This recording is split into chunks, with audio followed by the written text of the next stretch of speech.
بسم اللہ الرحمن الرحیم۔ السلام علیکم ناظرین کرام، میں امید کرتا ہوں آپ بالکل خیریت سے ہوں گے۔ ناظرین، آج کا ہمارا ویڈیو کا موضوع جو ہے وہ کچھ اس طرح سے ہے کہ سعودی عرب سے پی آئی اے نے جو ہے انٹرنیشنل فلائٹس کا آغاز کر دیا ہے، سعودی عرب کی طرف سے اجازت ملتے ہی۔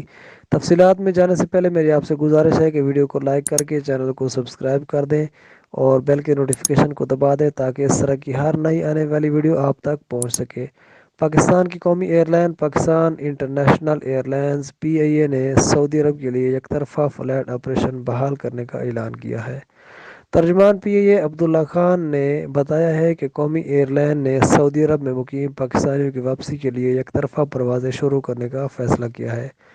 ترجمان کے مطابق سعودی عرب کی جانب سے پابندیوں میں کچھ نرمی کی وجہ سے پروازیں شروع کرنے کا فیصلہ کیا گیا ہے۔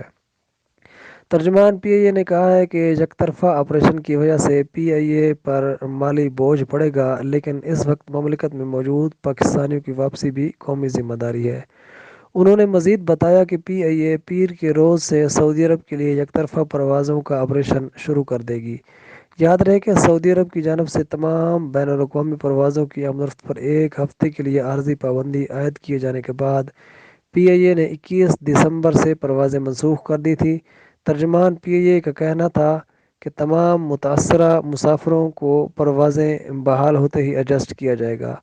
عبداللہ خان کے مطابق پیر کو سعودی عرب کے لیے 6 پروازیں شیڈول کی گئی ہیں، جبکہ مسافروں کی ضرورت کو دیکھتے ہوئے پروازوں کی تعداد بڑھانے کا فیصلہ کیا جائے گا۔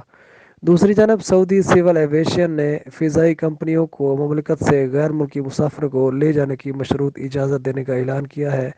عربی جریدے عکاظ نے سول ایویشن کی جانب سے جاری اعلامیے کے حوالے سے کہا ہے کہ مملکت میں مقیم غیر ملکی مسافروں کو لے جانے کے لیے احتیاطی تدابیر اختیار کرتے ہوئے اجازت دی گئی ہے۔ سعودی سول ایویشن اتھارٹی کی جانب سے مزید کہا گیا ہے کہ غیر ملکی فضائی کمپنیوں کے عملے کو سعودی عرب کے کسی بھی ایئرپورٹ پر اترنے کی اجازت نہیں ہوگی۔ وہ ممالک جہاں کورونا کی نئی شکل وبا کی صورت اختیار کر چکی ہے، ان تمام ممالک کے لیے فضائی سفر پر پابندی بدستور برقرار رہے گی۔ ناظرین کرام، اگر ویڈیو آپ کو اچھی لگی ہے تو ویڈیو کو لائک کر دیں۔ ملتے ہیں نئی ویڈیو میں، تب تک کے لیے اللہ حافظ۔